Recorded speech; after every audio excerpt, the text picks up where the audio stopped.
सरकार का ये कहना कि नहीं व्यापक लीक नहीं हुआ, ये अपने आप में गड़बड़ है। तो ये स्पष्ट है कि एनटीए भ्रष्ट है। चोर होता है वो कोशिश कितनी भी कर ले अपनी चोरी को छुपाने की, बट चोरी छुप नहीं पाती। और जब तक रीनीट का फैसला नहीं होता हमें इंसाफ नहीं मिलेगा। सरकार आज एक मुखिया को ढूंढ रही है और मैं कहता हूँ एनटीए के अंदर 100 मुखिया बैठे हैं। नीट परीक्षा को लेकर लगातार देश भर में बवाल जारी है और आज सुप्रीम कोर्ट में बड़ी सुनवाई भी हो रही है इस पूरे मामले को लेकर। बता दें कि यहाँ पर हमारे साथ तमाम जो पेरेंट्स हैं वो मौजूद हैं और ऐसे नीट के परीक्षार्थी भी हैं जिन्होंने इसका एग्ज़ाम भी दिया है।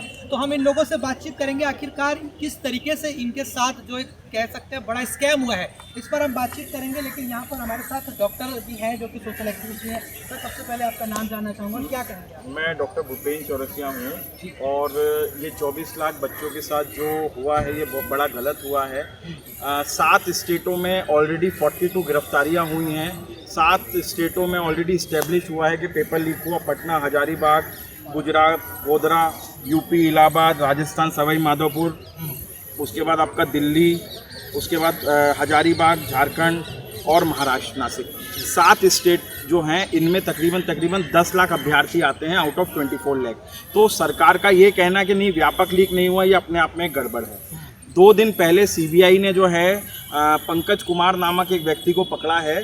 पंकज कुमार ने एनटीए के ट्रंक से पेपर को निकाला, उसका साथ दिया राजकुमार ने, जो वहाँ पे हजारीबाग में गेस्ट हाउस चलाता है।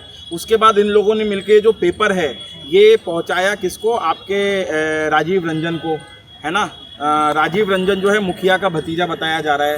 राजीव रंजन ऑलरेडी 2017 में पेपर के कुछ स्लैश के मामले में ऑलरेडी जेल होके आया है। उसके बाद ये जो राजीव रंजन है, जिसको रॉकी भैया भी कहा जाता है, ये एम्स पटना के 4 डॉक्टरों को पेपर देता है और उनसे पूरे पेपर को सॉल्व करवाता है। और उसके बाद पूरा का पूरा क्वेश्चन पेपर भी आ गया, आंसर की भी आ गए, और ये पेपर वो एक चिंटू नामक बच्चे को पीडीएफ फाइल में देता है और वहाँ से पूरा पेपर जो है पूरे भारत में घूमता है। तो अब तो ये स्पष्ट है कि एनटीए भ्रष्ट है। एनटीए चाहे अपने हलफनामे में कुछ भी कहने की कोशिश करे, मेरा माननीय सीजीआई पे और सुप्रीम कोर्ट पे पूरा भरोसा है, क्योंकि सुप्रीम कोर्ट ने पहले दिन से कहा है कि अगर 0.01% भी बच्चों के साथ गलत हुआ है तो हम इनके साथ खड़े होंगे। अभी जो सुनवाई चल रही है सुप्रीम कोर्ट में, हमें बहुत अच्छा लग रहा है कि सीजीआई साहब एनटीए की नीट परीक्षा ले रहे हैं और एनटीए जवाब नहीं दे पा रहा, क्योंकि जो चोर होता है वो कोशिश कितनी भी कर ले अपनी चोरी को छुपाने की, बट चोरी छुप नहीं पाती। इसमें एक एविडेंस जो एनटीए ने दिया वो गलत दिया। सीजीआई ने जब एनटीए से पूछा कि आपने जो 9 से 10 अप्रैल को विंडो खोली थी, कितने अभ्यर्थियों ने फॉर्म भरा, एनटीए ने गलत इन्फॉर्मेशन दी कि 15,000 लोगों ने फॉर्म भरा, बल्कि ये गलत इन्फॉर्मेशन है। इंडियन एक्सप्रेस और दैनिक भास्कर के पत्रकारों से हमने रिकन्फर्मेशन किया है। 8 अप्रैल की उनकी जो न्यूज़ है उसके हिसाब से तकरीबन 28 लाख लोग जो थे, 23,81,000 लोग उनने फॉर्म भरा था। जो फाइनल डाटा आया उसमें और बाकी में 24,246 बच्चे ऐड हुए हैं। मतलब जो 9 से 10 का जो विंडो खुला उसमें 24,246 लोगों ने फॉर्म भरा, पर एनटीए ने झूठा स्टेटमेंट दिया कि सिर्फ 15,000 लोगों ने फॉर्म भरा। तो एनटीए पहले दिन से छुपाने की कोशिश कर रहा है। अगर एनटीए कहता है लीक नहीं हुई तो आपने 42 लोगों को गिरफ्तार क्यों कर लिया? फिर आप ये बताइए, एजुकेशन मिनिस्टर धर्मेंद्र प्रधान ने ये क्यों कहा कि हाँ पटना और हजारीबाग में और गोधरा की इन्फॉर्मेशन मेरे कान में आई है? तो चाहे एनटीए कितनी भी कोशिश कर ले, कितने भी एफिडेविट दे ले, मेरा पूरा भरोसा है सीजीआई और माननीय सुप्रीम कोर्ट रीनीट का फैसला जरूर देंगे, और जब तक रीनीट का फैसला नहीं होता हमें इंसाफ नहीं मिलने वाला। जी, लेकिन जिस तरीके से आप लोगों ने विरोध प्रदर्शन भी किया, तमाम छात्र जो है वो शिक्षा मंत्री से मिलने की मांग कर रहे हैं, लेकिन इन सब के बावजूद भी सीबीआई जांच के आदेश दे दिए गए। लेकिन आपको लगता है कि सरकार वाकई में छात्रों के साथ खड़ी, क्योंकि सरकार तो कह रही है कि हम छात्रों के साथ खड़े, उनके भविष्य के साथ खिलवाड़ नहीं होने देंगे, लेकिन जिस तरीके से अभी तक व्यक्तिगत अगर छात्रों की बात करें, धर्मेंद्र प्रधान से इस तरह की कोई मुलाकात नहीं हुई है, तो इस पर आपका क्या कहना है कि क्या सरकार आपको लगता है गंभीर है इस पूरे मसले? नहीं, हम लोगों की धर्मेंद्र प्रधान जी से भी मुलाकात हुई है। अच्छा। हमारा ग्रुप है, उसमें नीरज जी थे एडवोकेट, उसके बाद हरिओम जी थे, उनका बालक था। धर्मेंद्र प्रधान जी से हमारी मुलाकात हुई। धर्मेंद्र प्रधान जी ने भी यही आश्वासन दिया था कि कोई भी अगर गलती हुई है तो हम सरकार हमेशा आपके साथ खड़ी है, बट उनने ये कहा कि सुप्रीम कोर्ट जरूर उसका फैसला करेगी।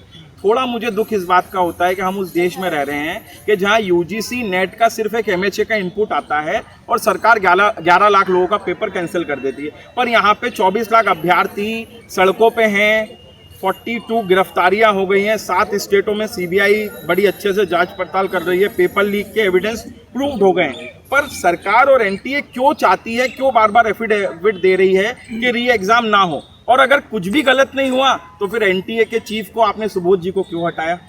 देखिए, जहाँ पे सर आग लगती है वहीं पे धुआं होता है। यहाँ दाल में कुछ काला नहीं है, पूरी दाल ही काली है। एनटीए जब लोकसभा इलेक्शन चल रहे थे, सब नेता नगरी में बिजी थे, तो एनटीए ने बड़ा अच्छा गेम खेला। और मैं कहता हूँ पेपर लीक तो एक बहुत बड़ा मुद्दा है, इसके साथ साथ गोधरा में जो आदमी पकड़ा गया 35 एडमिट कार्ड के साथ, 60 लाख रुपए कैश बरामद हुए, तकरीबन 2 करोड़ 60 लाख के पीडीसी मिले। वहाँ पे जब उन पेरेंट्स को इंटरोगेट किया गोधरा पुलिस ने, तो उनने बताया कि हमको कहा गया था ओएमआर खाली छोड़ के आना।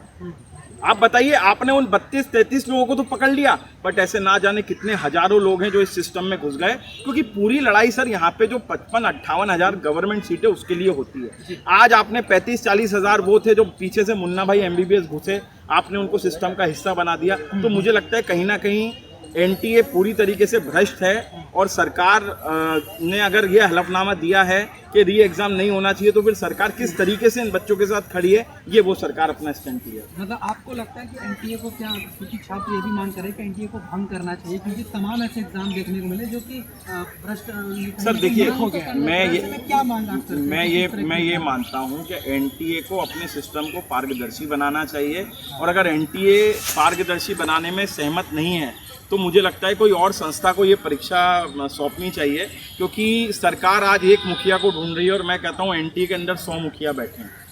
जब तक एनटीए इन्वॉल्व ना हो तब तक लीक होना संभव ही नहीं। एनटीए के आला अफसर इसमें इन्वॉल्व हैं, कुछ अफसर जो हैं, कुछ ऑफिशियल जन लाख रुपए के लिए लाखों लोगों के परिवारों को जो है नुकसान पहुंचा रहे हैं, उनके साथ इंजस्टिस कर रहे हैं। मैं चाहता हूं सीबीआई, माननीय सीबीआई, आपने जिस तरीके से पेपर लीक करने वालों को पकड़ा, पेपर की आंसर की निकालने वालों को पकड़ा, आप एनटीए के उन भ्रष्ट अफसरों को पकड़िए जिनके माध्यम से पेपर लीक हुए। ठीक है, तो देखिए, ये हमने जो बातचीत करी, जो कि ये डॉक्टर भी हैं और इस चीज़ को बखूबी समझकर इन्होंने पूरी तरह से इसका प्रकरण को समझा दिया, बता दिया है कि कैसे ये पूरा घोटाला हुआ है, कि किस तरीके से इसमें साजिश की गई, और कहीं ना कहीं की मांग यही है कि एनटीए को पारदर्शिता लाने की भी ज़रूरत है, और कहीं ना कहीं इस पूरे मामले में जो भी दोषी हो उस पर कार्रवाई हो, और जो नीट एग्जाम है वो फिर से दोबारा से करवाया जाए। यही तमाम मांगों को लेकर ये जो है लगातार लड़ाई जो है छात्रों के साथ लड़ते हुए दिखाई दे रहे हैं।